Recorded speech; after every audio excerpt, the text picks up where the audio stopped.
What's up, folks? Casual Dad here, just to talk real quick about Baldur's Gate 3. I absolutely love this phenomenal game, and it just makes me so very happy that this thing even exists. But real quick, I think I may have stumbled across the best way to play. And of course, the real beauty of Baldur's Gate 3 is the best way to play is however you want. But what I'm doing right now, and I think I've stumbled on my absolute favorite way to play these RPGs ever, is I've got a group playthrough where I've got two buddies and we're playing through this game together. And the co-op is really, really good. And then while we're doing that, I'm also playing this character, which is my single player side character that I'm playing outside of that. So I can play the same things that we've just done.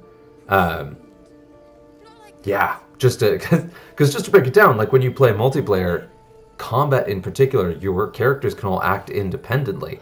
You can actually have one person going and having a conversation, someone else on the other side of the map picking a pocket, someone else on the other side of the map picking a fight, or even within the single combat, it's still turn based, but you all can act at the same time. So it can be very, very crazy, but also is much faster than if you play by yourself. You have to be like, all right, I'm going to go over here, I'm going to stab that. I'm going to go over here, I'm going to break that lock. I'm going to go over here, I'm going to talk to this person. So there's that part too. Like the slower playthrough, you catch a lot of things you'd miss with the group. But also at the same time, because I'm playing the two back to back, if I play in our group game and then we have an encounter where I'm like, what if we did that decision differently? Normally you'd have to do an entire new playthrough to experience that decision again and try something different. But if you're playing side by side, you can always go back and try the other choice, which is cool. Without save scumming, you get the different experiences. So I really like that. And then also, this is the kind of game, this meaty RPG, where if you're into it, you're enjoying it, you could play this for like 9 hours a night and just not even bat an eye until, of course, you suffered the following days. But having a set point where I cannot play beyond or I'll mess up my group playthrough really helps me. So I really appreciate that I can play a little bit here and there to really experience the beauty of this game without, going overboard. You're a true soul. You can't die. Please, stay with us. I don't think he's conscious. Can you hear us, Ed? You, not a step closer. A strange symbol glows, marked on their flesh, and something within you stirs in response.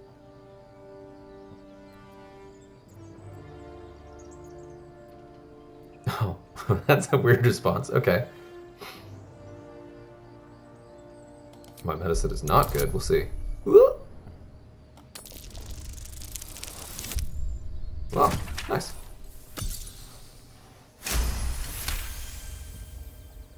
It's lucky.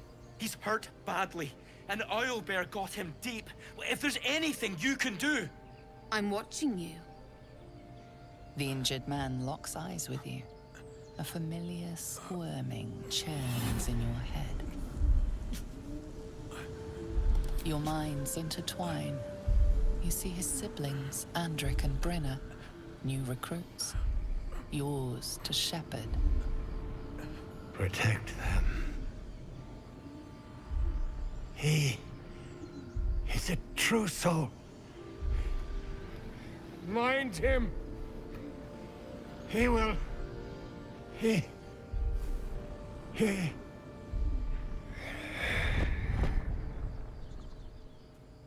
Edwin! Ed! Please! He's with the Absolute now. You're a true soul. Edwin, our brother, he was chosen. Like you. Do you have orders for us? Brainworm. We were reporting to Edwin.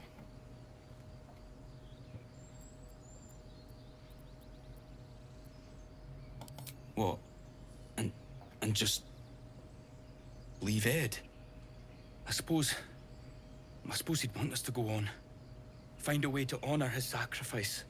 May the Absolute guide us. Okay, an eye roll. True soul, absolute? And this is where it gets weird. Mean? They're clearly devoted to the absolute.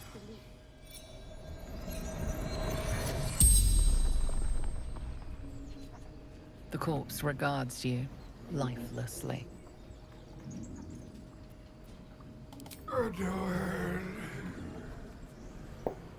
A true soul. A chosen. Man, the voice actors really put in the extra work here. The absolute. The almighty goddess.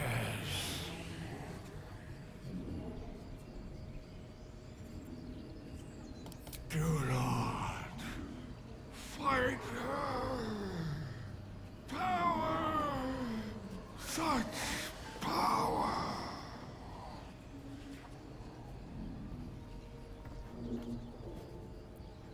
Looking for her weapon. The absolute.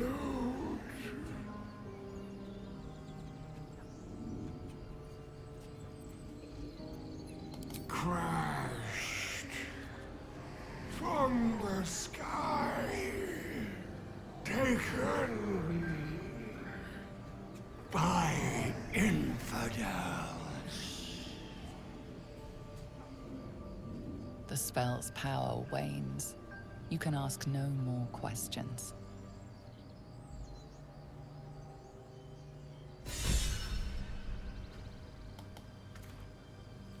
Strange power resonates within the corpse. It calls to you.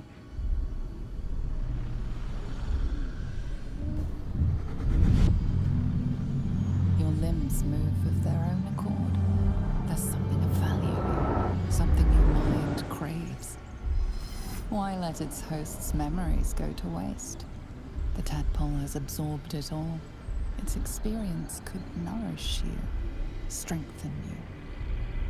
And this is just the decision, like, dude, and I fought this, but I'm not gonna. Let's do it.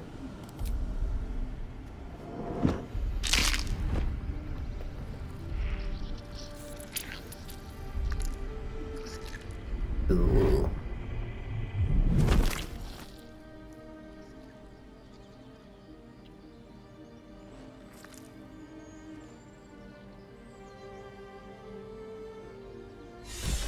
Things abandon their hosts as soon as they need to. Parasites.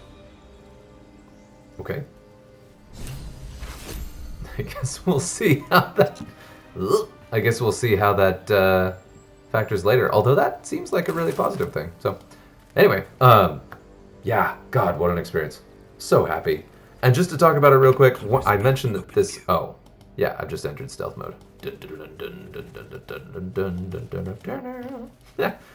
Anyway, but I mentioned that one of the things I absolutely love about this game is that I don't think I did, actually. I just mentioned that I absolutely love this game. And the reason why is that this is a true role-playing game where there is combat, there's fighting, but this is the first of these games ever where I can play an illusionist wizard and not feel like it's a complete waste.